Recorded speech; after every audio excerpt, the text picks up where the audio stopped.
বাবা বলে মাগো দুঃখ যদি দিলে তবে সইতে দিও শক্তি, সত্য পথে চলতে দিও অন্তরেতে ভক্তি। দেখো ছোট চলাকে শুনেও কানে কালো ধরে মনটা তোকে ডুবলে কাঁদে প্রাণটা আঞ্চল করে আমাকে দিদি এত মজ্জ কিসে করেছে দেখবো আমি হলাম কি কুমারট্টগ্রামের মহামান্য সমাজপতি, তারপরে একেবারে নির্বেজাল হিতাকান্তি ব্রাহ্মণ। পরে হিত করতে না পারলে আপনার পেটে ভাত হজম হয় না, তাই তো? হজম কি বলছিস? হজম কি বলছিস? পেটে ভাত চাবে কুটুস কুটুস করে চৌড়ায়।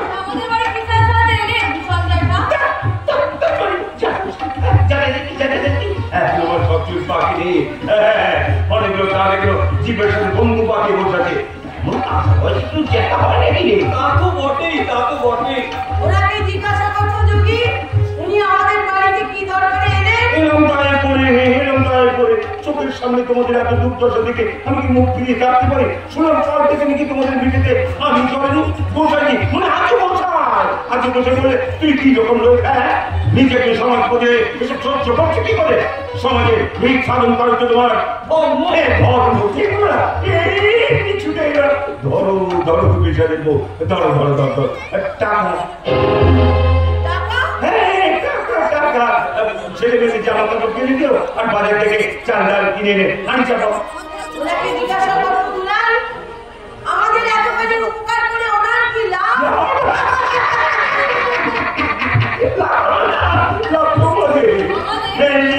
তোদের কত ভেবে আমরা প্রচুর দিন রাতে ঘুমোতে পারি না। পয়সার অভাবে বিয়ে চুক্তি দিতে বিয়ে দিতে পারছে না, এটা কি কম দুঃখের কথা? পরমেশ্বর তো লজ্জায় বাড়ি ছেড়ে দিতেই পারছে না। আমার শাশুড়ির অসুখ, তাই কি তার সেবা যত্ন নিয়ে আছে? ওই হলো তারপরে জগদীশ্বরীর কথা।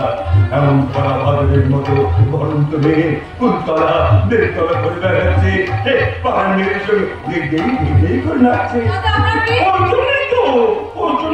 আমার ভুল দেখা করেছে। আপনি আসুন। হাসবো কি আমার তো আসল কথা বলা হয়ে ওঠেনি।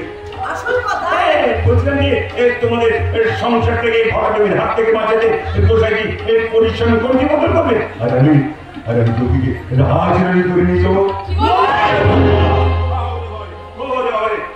তিনজন চেষ্টা করে হবে না কেন?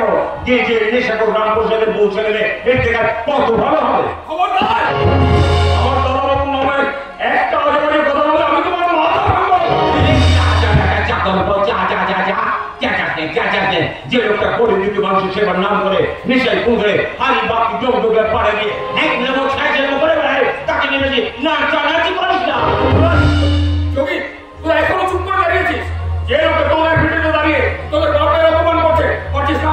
তার ঘাড়ে যে ভূত আছে কথা আছে সেই ভূতটাকে নামিয়ে দিতে এই করে জমি সুতোটা ওর আস্পর্ধ দেখে আমি অবাক হয়ে গিয়েছিলাম। তাই এতক্ষণ কিছু বলতে পারিনি। সইব না আর তোমার আমি কিছুতেই সইব না।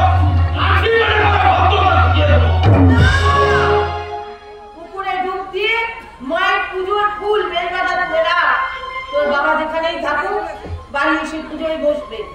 আর একটা কথা মনে রাখিস, ওদের জল খেয়েও বড় কথা খাবে।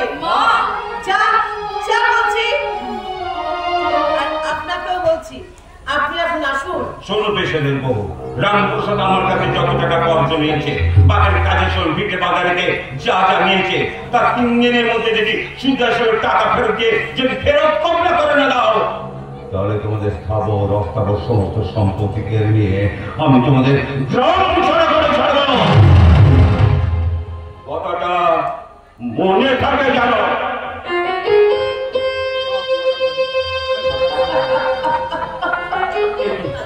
পরিমণি তুমি কাছো, ছেলে কান্না ভেজে মুখে যে হাসি ফুটিয়ে তুলবে তার চোখে জল দেবো না, দেবো না বৌদিমণি।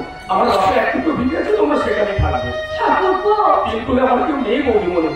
কর্তাবাবুর আমল থেকে আমি এবারই চাকর, আর তোমাদের সংসারের এই অবস্থা বলে দাদাবাবুর অনুমতি নিয়ে তোমাদের হাড়ি থেকে আলাদা হয়ে গেল, এই বাড়ি থেকে তো আলাদা হয়ে যায়নি।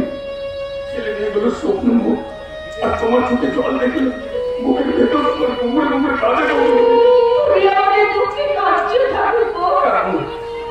চোখে জল দেবো না যদি তুমি আমার একটা কথা রাখো।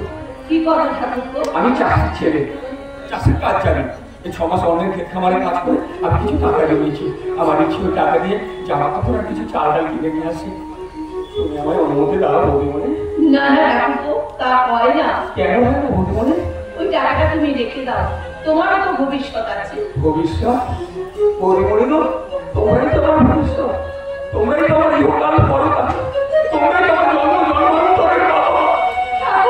অনুমতি দাও বৌদিমণি, অনুমতি দাও, নইলে তোমার ভয় বলো বৌদিমণি। তুমি আমার কথা রাখো। আমি যে মা, সন্তানের এমন শ্রদ্ধার সম্পদ কি ফিরিয়ে দিতে পারি? গর্বে ধারণ না করেও যে পরের ছেলের মা হতে পারে, সেই তো মা। পরের মাকে যে মায়ের আসনে বসাতে পারে, সেই তো আসল মানুষ। আমি তোমায় কথা দিলাম ভাই, তোমার দেয়া দান আমি মা কালীর আশীর্বাদ মনে করে মাথায় তুলে রাখবো। আমি তোমার কাছে কোনোদিনও কিছু চাইনি,